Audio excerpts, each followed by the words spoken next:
Tuesday. We're going to begin today, as always, with our prayer of surrender. Spirit of truth, carry me where you will. Bring to me what you will. Take from me what you will. Awaken in me what you will. The Christ man is around me. The Christ mind is in me. The Christ power flows through me. And the Christ mystery exists as me. I believe it, I perceive it, and now I receive it. I am surrendered. Amen. And so it is.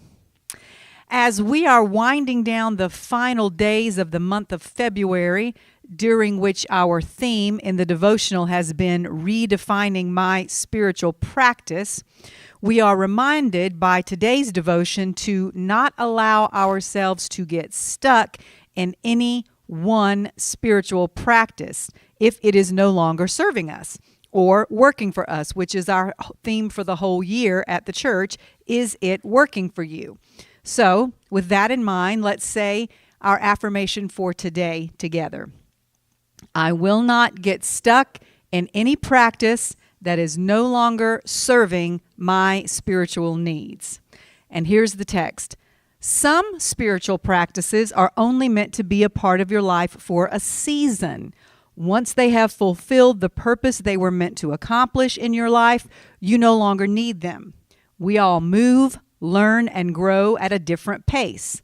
Some people are comfortable sticking with the same basic religion or spiritual philosophy for years, maybe even a lifetime, while others move through different seasons where a variety of practices are needed. Let's think of our spiritual practice as a boat. Once you reach the shore, you step out of the boat because you no longer need it, and you walk on dry land for a while. But as you continue to live and grow, you inevitably come to another body of water for which you again need a boat. Maybe a very different kind of boat this time than last time. People get stuck when they won't get out of a particular boat. Life is not static, just as bodies of water are not all the same. Whitewater rapids are fast, wild, and choppy. Lakes are calm and still. Rivers flow smoothly. Huge ships are useless in the shallow water, whereas small motorboats have no business out in the deep sea. Different boats are needed for each type of water. Whatever spiritual practice or religion you were born into may work for you most of the time, but it's not wrong to seek something more when that way no longer works for you. All right, so recently my brother has used a word in some of his sermons that might be new to most of us, and that word is bibliolatry, which simply describes how some people worship the Bible rather than worshiping God. And as the name suggests, that is a type of idolatry. They are placing more importance on a book than on the Spirit.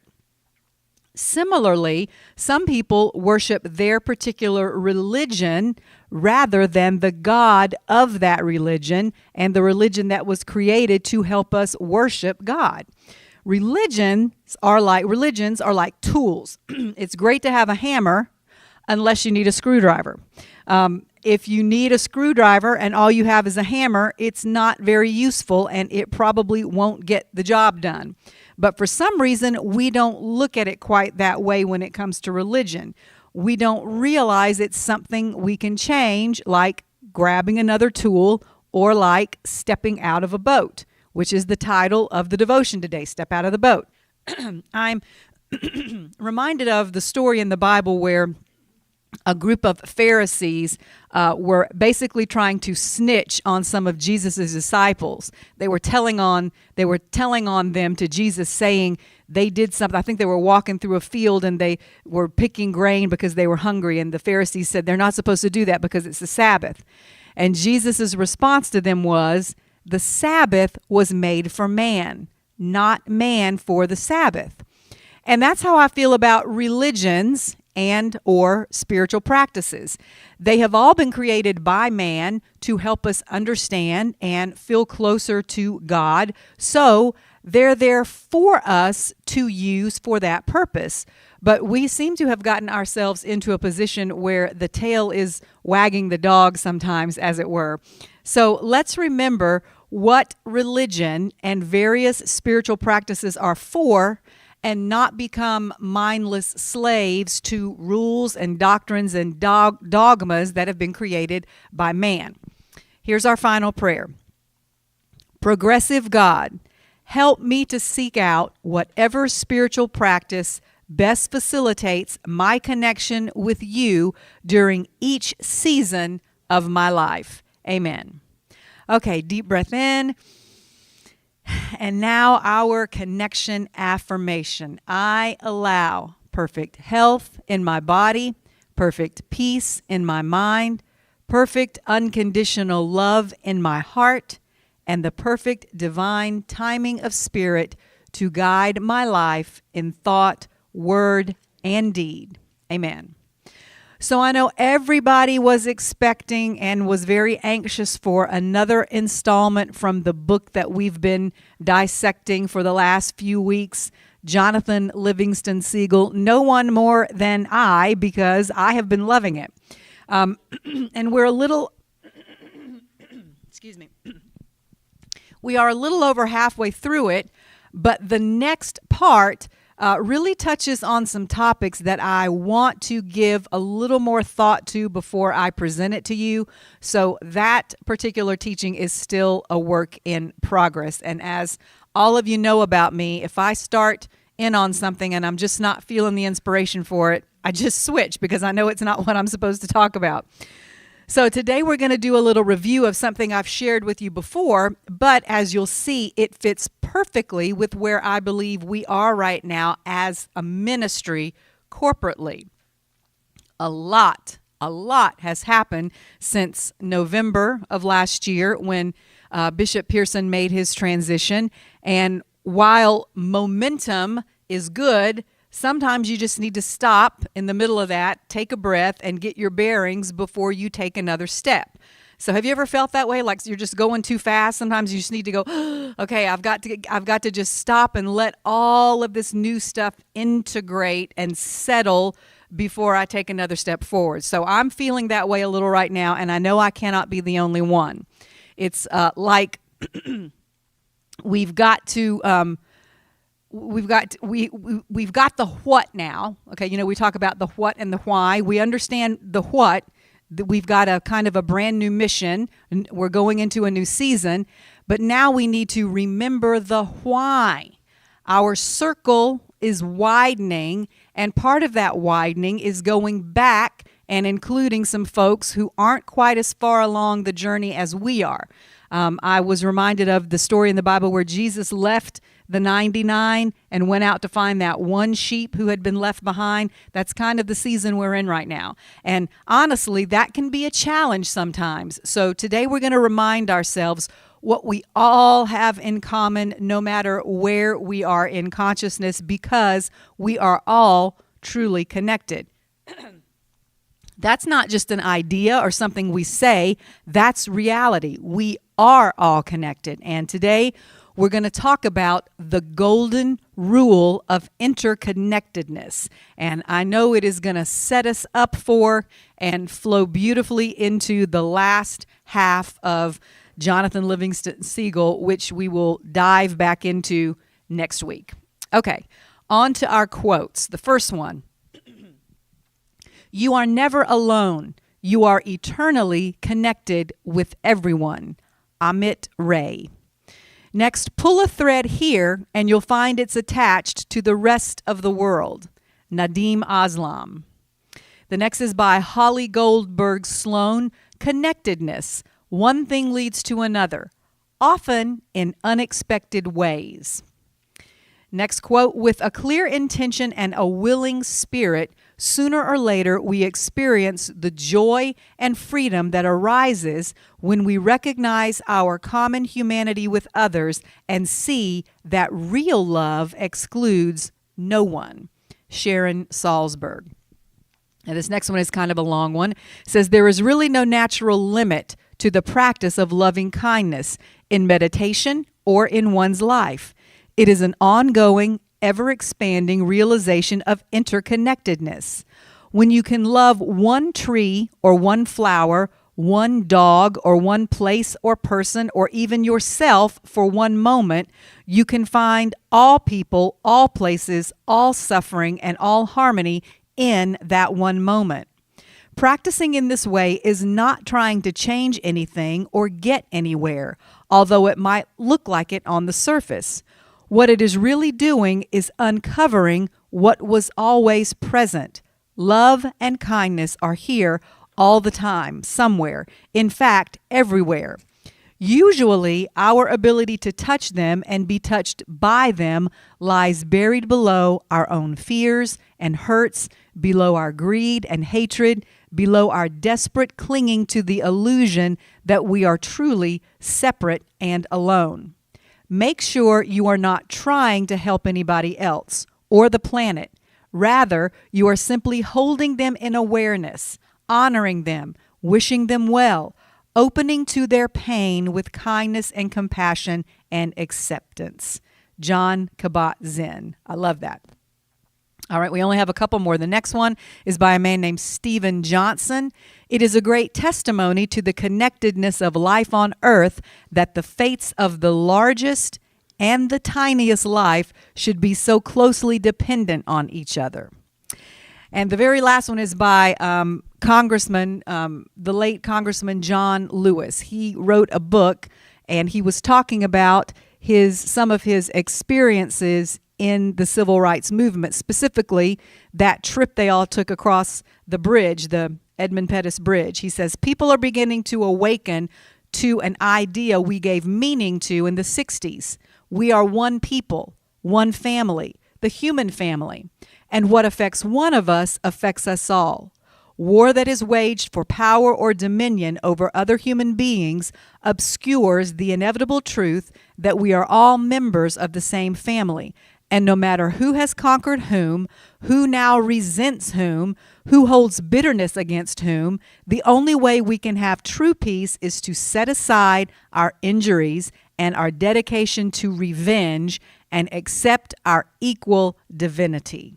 Okay, so I just want to add a little to that. I love what Dr. Michael Beckwith said in his message to us a few weeks ago.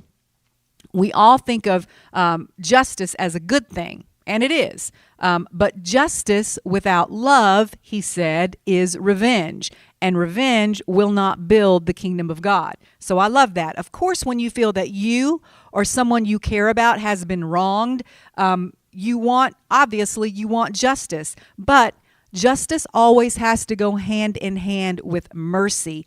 And it always has to come from a place of love, or it's just revenge. And that is not a good foundation for anything. All right, so on to our topic of the day, the Golden Rule of Connectedness. The Golden Rule, when I say that, of course, is the principle of treating others as one would wish to be treated. This concept appears in some form in nearly every religion and ethical tradition and is often considered the central tenet of Christian ethics. It may appear as either a positive or a negative. Let me explain that. And all that means is that in some religions it is given in a positive form, as in one should treat others, etc. And then in other religions, it is given from the negative perspective, such as one should not do to others. But it's really the same thing. But it's interesting to me to look at which religions come at it from a positive perspective and which come from a negative perspective. So the Golden Rule is different from the concept of reciprocity. It's more than that. It's a higher vibration than that, because the law and concept of reciprocity is basically just, I'm going to give to you so that I will get something from you in return. Or I'll scratch your back if you scratch mine. Quid pro quo, all of that. which are all characteristics of what we call a transactional relationship. And we've talked about that before, where you only do something to get something in return. The golden rule is not that, but rather a unilateral, which means all by yourself, no one else is involved in the transaction, a unilateral moral commitment to the well-being of another without the expectation of anything in return. Therefore, we're not doing it in order to stay out of hell. We're not doing it in order to gain or to get into heaven. We are behaving the way we behave simply because it's right and it is just and it is the most loving way to behave.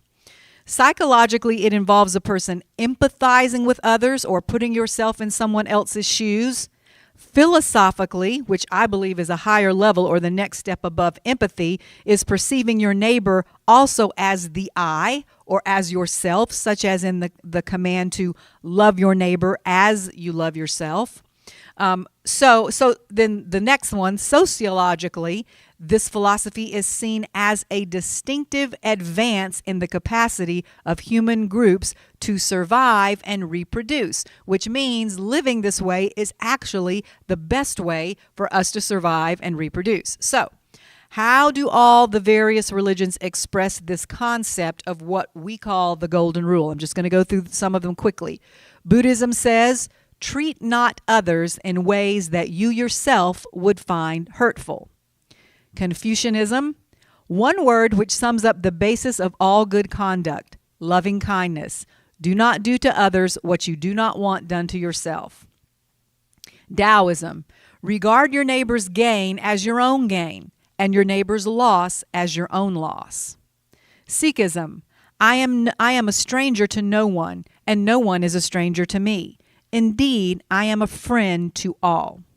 Christianity, in everything, do to others as you would have them do to you, for this is the law and the prophets. Unitarianism, we affirm and promote respect for the interdependent web of all existence of which we are a part. Native spirituality says it like this: we are as much alive as we keep the earth alive. Zoroastrianism, do not do unto others whatever is injurious to yourself. Next is Jainism, and whenever I talk about Jainism, I have to tell this funny story about my brother. We got to keep his feet on the ground now that he's a bishop. But he always talks about that story when he went to his neighbor's house who were Hindus, and he was in a very unfamiliar territory. He didn't, know very much about it. And so he was walking around introducing himself to people, and one of the people there shook his hand and said, "I'm Jain," and meaning their religion was Jainism, and he said, "Hi, I'm D.E." He thought that was, so we always laugh at that story. But Jainism expresses it like this: one should treat all creatures in the world as one would like to be treated. Judaism, what is hateful to you, do not do to your neighbor. This is the whole Torah. All the rest is commentary. Islam, not one of you truly believes until you wish for others what you wish for yourself. The Baha'i faith says, lay not on any soul a load that you would not wish to be laid upon you, and desire not for anyone things that you would not desire for yourself. Lastly, Hinduism says, this is the sum of duty. Do not do to others what would cause pain if done to you. So living by the golden rule and treating someone as you would treat yourself and beginning to see others as a part of you involves learning how to communicate with others in a language that they can understand. So let's remember going forward, and let's go back in our minds to the time when words like vibration and source and energy and mother God and higher self were very far into our ears, okay? Can you remember that time when you first heard those things, or people talking about there is no such thing as hell, or we have a little bit different definition of what sin is? There was a time when all of that was very foreign to us. And because we might be encountering some new people as we widen our circle very shortly, we're going to need to remember that time in our lives and say to ourselves, not get impatient, because they are just exactly where we used to be. There's a book that a lot of married couples read, and in fact, it's geared toward and written for married couples, but I think the principles in it are valid for any relationship that you have with another person that's based on love. So we're going to read a little bit from it today, and it's called The 5 Love Languages, and it teaches you, as it says, the 5 basic languages people speak when it comes to love and what they most respond to. And this is important because you can really love someone in your heart, but if you don't consistently communicate that to them in a language they understand, they don't always feel it. So let's look at a short summary of what the 5 love languages are. And I have adjusted the language, so that it will apply to all relationships, not just your spouse or a romantic relationship. The introduction says, inside every child is an emotional tank waiting to be filled with love. When a child really feels loved, he will develop normally. But when the love tank is empty, the child will misbehave. Much of the misbehavior of children is motivated by the cravings of an empty love tank. The emotional need for love, however, is not simply a childhood phenomenon. That need follows us into adulthood. Something in our nature cries out to be loved by another or others. Isolation is devastating to the human psyche. That is why solitary confinement is considered the cruelest of punishments. Now, time out. Why is that the case? Why do you think solitary confinement, keeping someone isolated from everyone else, is cruel? I would suggest that it's not because we're all narcissists who need the love, attention, and approval of others to survive in a negative way, but we need these things in order to survive because we are all actually part of each other. We are all interconnected on so many levels, and the idea that we can or should desire to live completely separately from each other is a lie. That's one reason I think that things are going a little awry or are a little wonky in our country right now. We've left the middle way where independence is concerned. Yes, independence is vital, but there is such a thing as too much of it, especially if a person is not mature and responsible enough to handle it. America really values what is known as rugged individualism. You'll hear that in a lot of political speeches. That whole pull yourself up by the bootstraps concept.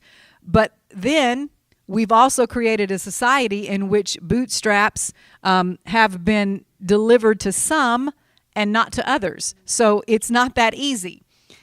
Interdependence, instead, rather than just independence, is a much higher ideal and a much better way to live than independence alone. So we all still need each other, no matter how much some of us protest that we don't. Have you ever seen a kid try to do something all by himself because he thinks he's ready to do it and then he just ends up making a big mess? Okay, so whoever the more mature, responsible person is ends up having to clean up the mess. So, and that's okay. Sometimes you're going to have to clean up because that's just a part of the learning process. But there is a time to become independent, but then there's also a time to realize, hey, I need some help right here, and it's okay for me to ask for that, and it's okay to receive it. So let's find a little balance and get back to helping each other and providing a true community of support for each other. A little bit back to the center would be helpful, in my opinion. So on to the 5 love languages. Language number 1, words of affirmation. Mark Twain once said, I can live for 2 months on a good compliment. If we take Twain literally, 6 compliments a year would have kept his emotional love tank at the operational level. Your loved ones will probably need more. One way to express love emotionally is to use words that build up. Solomon, author of the ancient Hebrew wisdom literature, wrote, "The tongue has the power of life and death. Many people have never learned the tremendous power of verbally affirming each other. Verbal compliments or words of appreciation are powerful communicators of love. Giving verbal compliments is only one way to express words of affirmation to others. Another dialect is encouraging words. All of us have areas in which we feel insecure. We lack courage, and that lack of courage often hinders us from accomplishing the positive things that we would like to do. The latent potential within those around you in their areas of insecurity may only be awaiting your encouraging words. So we've got affirming words, compliments, encouraging words. The next dialect is kind words. Love is kind. That has to do with the way we speak. Okay, this is so important to me.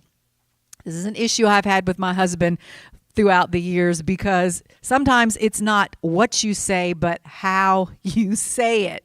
Okay, the same sentence can have two different meanings depending on how you say it. Sometimes our words say one thing, but our tone of voice says another. When this happens, we are sending a double message. People usually interpret, and this is important, most people interpret the message by the tone more quickly than by the actual words we use. Have you ever noticed that when you speak to an animal, a dog or a cat or another pet, you can be saying the nicest things in the world, but if you have your face like this and you're kind of yelling, they're afraid. On the other hand, if you're saying really horrible, nasty things, but you're saying it to them like this, they're just wagging their tail and licking you, because they're going by the tone, because they don't understand the words. So that animal part that's still within us all still responds a little more to how something is said than actually what is being said. But the content will be reinforced that much more if you have a loving tone going along with it. So that's kind words. So we've got affirming words, encouraging words, kind words. The next is humble words. Love makes requests, not demands. When I demand things from others, I put myself in the position of the parent and them in the position of the child. When speaking to another adult, always approach it from the standpoint that the two of you are equals. And this is the important part that I want to add, even if you're not. So see the good, the highest, and the best, the light in others, even if they're not showing it at the moment. Speak to that, even if it is barely there. Because when you do this, you'd be surprised at how often that part of them is what responds, okay? People often rise to the level of your expectation. Not always, but a lot of times. Even if they're not exhibiting their highest self, if you speak to their highest self and act like it's the equivalent of when you're correcting a child, instead of telling him everything he did wrong, say, I know you know better. Or you are better than this. Affirming to them, you are better than how you are behaving. That's what I'm talking about. So always speak to the highest level of a person, whether they're exhibiting it or not. And a lot of times, that part of them is what will respond. So that's love language number one. Love language number two is quality time. Quality time means giving someone your undivided attention. Time is a precious commodity. We all have multiple demands on our time, yet each of us has the exact same hours in a day. We can make the most of those hours by committing some of them to others in our beloved community. It isn't enough to just be in the same room with someone. A key ingredient is giving people focused attention, especially in this era of so many distractions. And I have a couple of quotes that demonstrate this. Number one says, save the excuses. It's not about having time, it's about making time. If it matters to you, you will make the time. All right, next, nobody is too busy. It's just a matter of priorities. All right, and then this is another one that sometimes kind of hurts, but it is the truth. If they wanted to, they would. Okay. So, all right. So here's some tips. Seems like common sense, but it's always good to remind ourselves of the basics, of the fundamentals. Number one, maintain eye contact when someone is talking to you. That keeps your mind from wandering, and the communication to them and communicates to them that they have your full attention. Now, this was a little bit easier, I think, in the days before we had these little things called cell phones. How many times have you gone into a restaurant in the last few years, maybe 10 years, as much as 10 years now, and you see a couple sitting there at the table in a restaurant together, both on their phones? It's like, why didn't you just come alone? If that's all you're going to do, why do that? So it's very important, and I know that's uncomfortable, especially for people who are shy and introverted, but try as much as you can to make eye contact with people. That's one of the first things we teach children because it's a sign of respect. Don't just look at somebody in the eye when they're talking to you. All right, number 2, don't listen and do something else at the same time. That's basically the same thing connected to number 1. Number 3, listen for feelings. Ask yourself, what emotion is this person experiencing? When you think you know, confirm with them. That gives them the chance to clarify their feelings and also communicates to them that you are listening and paying attention. All right, so we're not just listening to the words. Again, we're listening for their tone. We're listening for what's not being said. Number 4, observe body language. Clenched fists, trembling hands, tears, furrowed brows, and eye movements are all cues, and sometimes speak louder than the actual words someone is saying. Number 5, refuse to interrupt. Research has indicated that the average individual listens for only 17 seconds before interrupting to interject his own ideas. All right, so I remember back during a time when my husband and I were going through a little rough patch. We wanted to have a talk, and he said, okay. He said, but this is something he learned, I think, at a meditation retreat center he had been at. He said, I'm bringing a talking stick. And I said, what is a talking stick? And he said that as long as you have the stick, it's your turn to talk. And when you're done, you hand the other person the stick. And they cannot talk until they have the stick. So that's a very what word am I looking for? Drastic measure to take when you just can't figure out how to not interrupt, but it is effective. So, or you can also just have in the back of your mind to finish a complete thought and then pause and then let someone else finish a complete thought before you start talking. All right. Now, so that's all language number 2. Language number 3, receiving gifts. Gifts are visual symbols of love. Mothers remember the days their children bring them a flower from the yard as a gift. They feel loved, even if it is a dandelion or a weed or a flower they didn't want picked. From early years, children are inclined to give gifts to their parents, which may be an indication that gift giving is fundamental to love. To people with this as their love language, visual symbols of your love for them, i.e., gifts, are very important.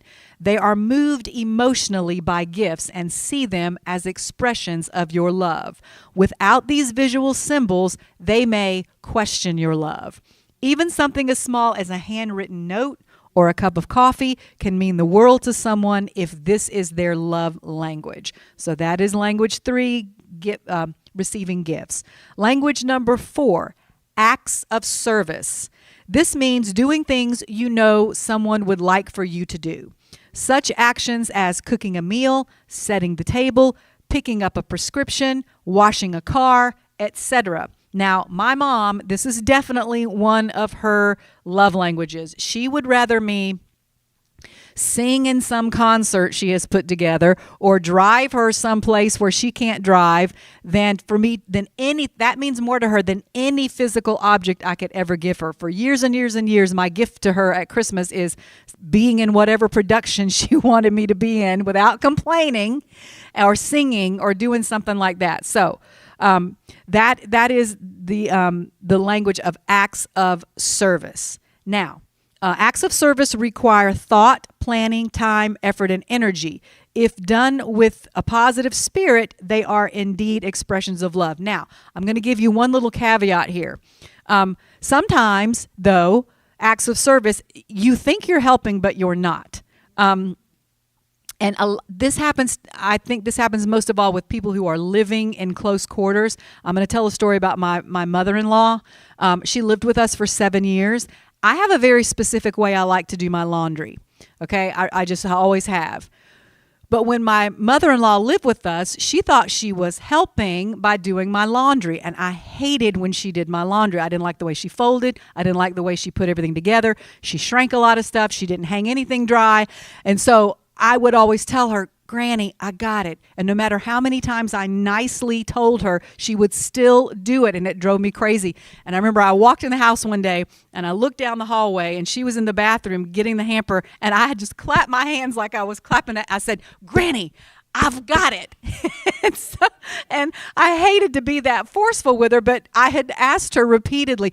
But it's funny because now I am kind of in the mother-in-law position, so I have to say, okay, sometimes I want to do things and I have to take the time to ask, do you want me to do this? Because if it makes you uncomfortable, then it's really not helping. If this is something you would rather do yourself, please tell me, because I'm only doing what I think you want me to do. But you need to tell me if it's bothering you, because I've been in that position where someone thought they were helping me, but they weren't. So that's the other side. That's the only thing you have to be a little bit careful of with acts of service. All right. Fifth and finally, language number 5 is physical touch. We have long known that physical touch is a way of communicating emotional love. Numerous research projects in the area of child development have come to this conclusion. Babies who are held, hugged, and kissed developed a healthier emotional life than those who are left for long periods of time without physical contact. A slap in the face is detrimental to any child, but it is devastating to a child whose primary love language is physical touch. A tender hug communicates love to any child, but it shouts love to a child whose primary love language is physical touch. The same is true of adults. So this is why you can't always discipline all children the same way, because some kids are more sensitive, and like some kids, they need that spanking. I must say, my brother was a kid. He did not understand things unless they were physically shown to him. I, on the other hand, my dad, all he had to do was look at me. And if he had hit me, it would have devastated. I mean, he did a few times. I had a few spankings, but not very many.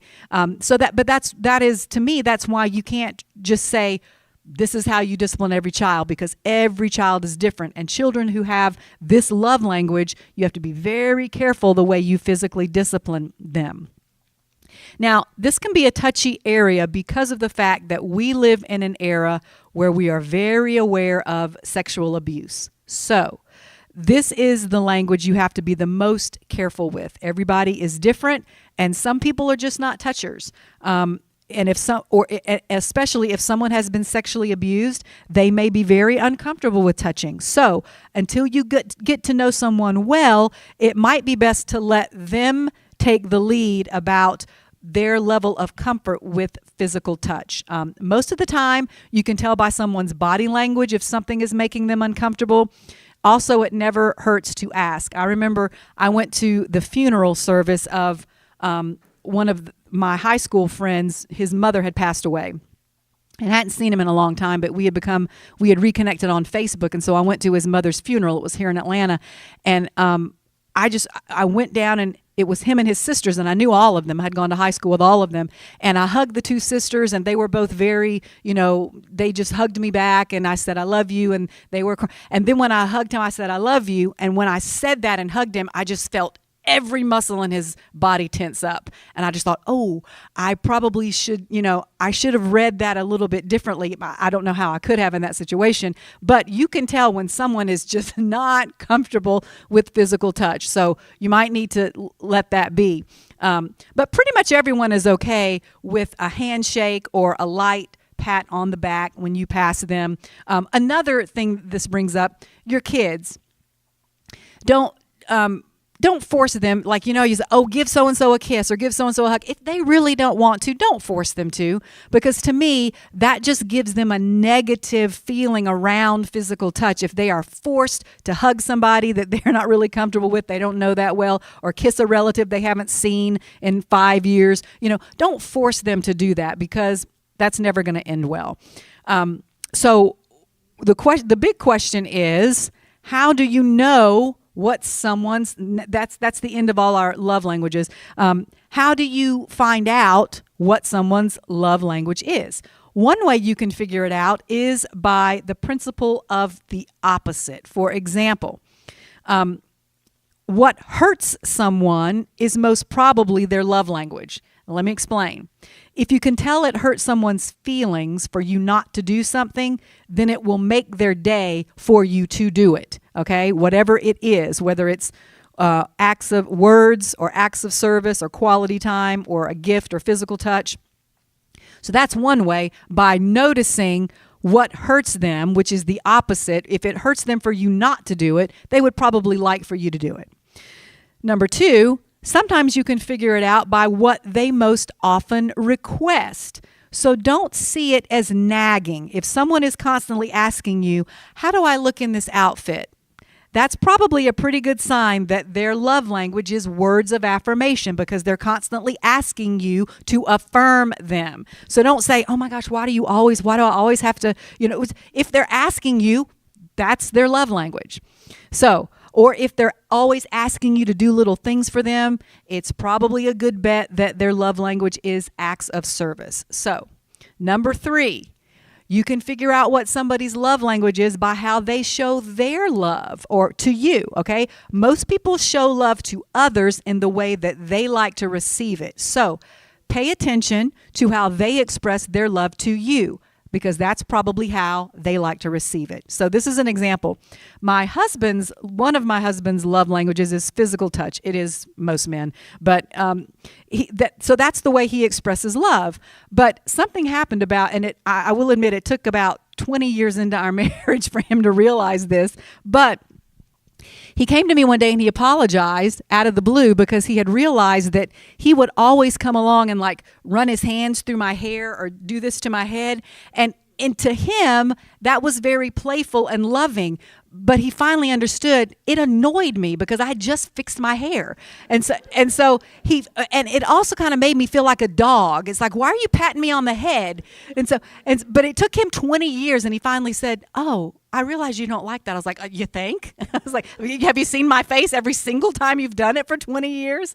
So I guess the point is it's never too late to realize when you realize, when you know better, you do better. Okay. So what does all of that have to do with being interconnected? Because the more you learn about others by paying all this attention to them so you can communicate with them in their love language, the more you learn about yourself. Everyone in your circle of people is a mirror for you. The closer you look, the more you'll see yourself in them, and the more of yourself you'll see in them. And that's important because the better we all get along with each other, the more we recognize and appreciate our similarities and respect and acknowledge our differences without letting them divide us, the more peaceful our immediate environment becomes. And then it just ripples out into bigger and bigger circles until the collective consciousness is raised a little higher.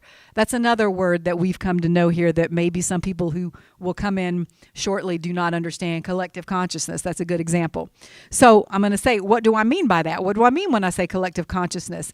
That it is just how we all fit together. So it's not often that science and religion say the same thing, but I came across a guy that seems to be able to marry the two together beautifully. He is a brilliant scientist who has also been to seminary, and he hosts a show called Wisdom Teachings, and he says this: we have been lulled into a false sense of isolation and ignorance concerning the fact that there is scientific proof that we are all part of a shared collective consciousness.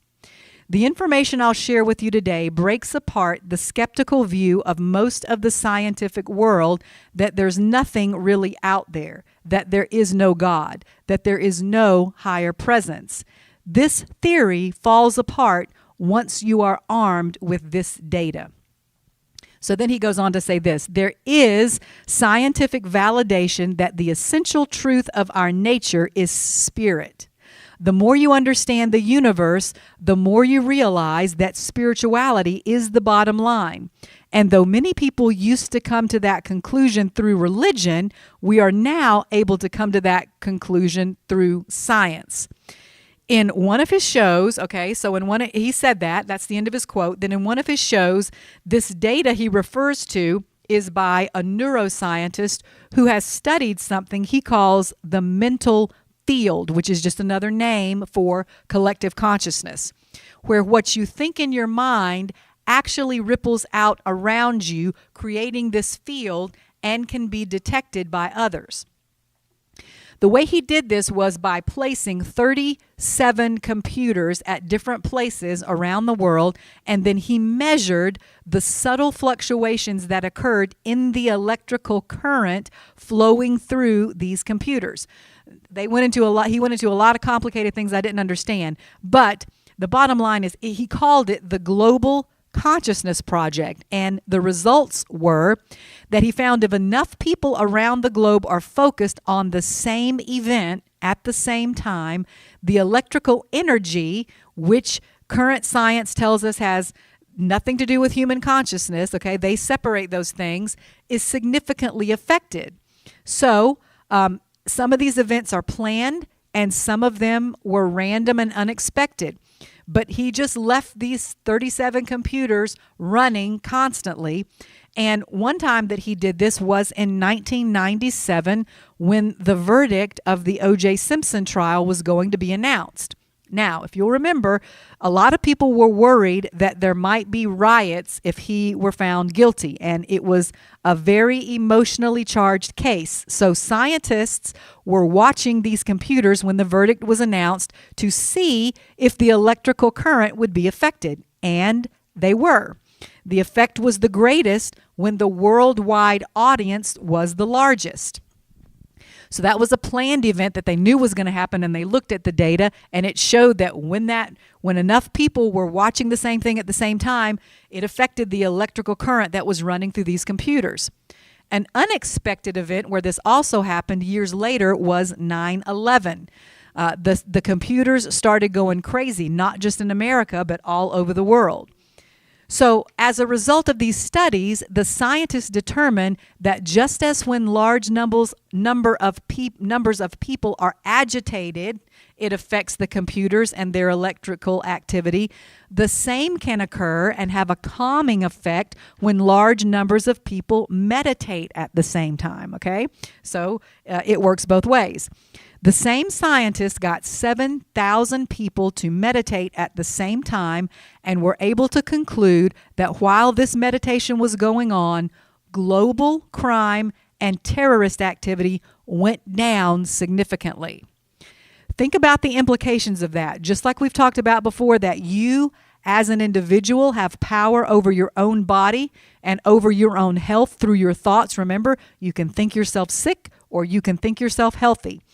The same principle works on the corporate level because we are all interconnected through what scientists are now calling the mental field. But we know it's just the spirit, it's just the divine. It's the Christ consciousness that is present within each of us, and that is what connects us. And when we stop believing the lie that we are separate from God and that we are separate from each other, and we begin to direct our connectedness purposely and intentionally in positive ways, we can literally change the world through the power of this thing we call the collective consciousness. Now, I'm probably, after we get finished with the book Jonathan Livingston Seagull, I'm probably going to move on to another book that I have read recently. I'm not quite finished, called The Power of Eight. And I won't get into a lot of it right now, but it's another woman who was a journalist. She was a scientific journalist, and she started studying quantum physics and realized this power of intention. And she's now started all of these she actually calls them prayer circles, even though she's not a religious person, of 8 people apiece that get together every week and send their intention toward a specific issue. And you would be amazed at the healings and miracles that have taken place, because there is something very powerful about people thinking the same thought, sending the same intention at the same time. The Bible just calls it being in one spirit and one accord. The Bible knew it long, long time ago. All right. I want to end today by quoting this gentleman that I've been talking about, this scientist who also attended seminary and studied the Bible, because the way he ended one of his shows was so beautiful. After giving all of this scientific data, he said, "This is something you can do right now with me. You can close your eyes. You can take a nice deep breath. You can feel the abundant flow of this consciousness that's all around us. You can feel yourself being happy, being fulfilled, having the career that you want, having the family that you want, having the love that you want, having the support that you want. And you know that all of that ultimately begins within yourself. It starts on the inside and it radiates out from there. You have the power. You can grasp the power within yourself of peaceful thinking, of a quieted mind, of a loving consciousness. And now we have scientific support showing that even if a whole lot of people are freaking out, like during the O.J. Simpson verdict or 9/11, just a small number of people staying calm can have a huge impact on the overall collective level of happiness, peace, and satisfaction that we're feeling. That's something we can all do on a practical level to make our lives and the world better. So that's beautiful, isn't it? And he ended a show that was supposed to just be about science like that. And it's something we already knew, but it's good to sometimes go back and remind ourselves. Michael Beckwith reminded us of this a few weeks ago, and I know I've already referred to him once today, but I was so impressed with what he said. He reminded us that we are all divine and that everything that has ever been created was at first just something in someone's imagination. We think, we speak, and then we manifest, just like God. And now it is our great honor and privilege to share this knowledge that's always been around. It's always been the truth. It's just been covered up by man-made religion. It's now our great honor and our privilege to share this with a bigger and wider circle of people. Are we ready? Amen. Amen. All right, let's stand up. I don't know if is the piano on? It's not on, Mom. It's not plugged in. So, okay, just sing with us, Mom. Said always blessed always, for the arms of God surround us. Let our joy be so triumphant that we rest in God and say Amen. Blessed always, for the arms of God surround us. Let our joy be so triumphant that we rest in God and say Amen. Don't forget to join us tonight on the Carlton Pearson Legacy channel. My brother will be interviewing William Paul Young, the author of The Shack. That's going to be exciting. That's 9:30 Eastern Time. Then tomorrow night, Wednesday night, 6:30, we'll continue our series, Gospel of Inclusion 101. Friday morning, 7 a.m. devotion, 10 a.m. Sunday morning. We'll see you. Until then, have a great week. I love you. Be at peace.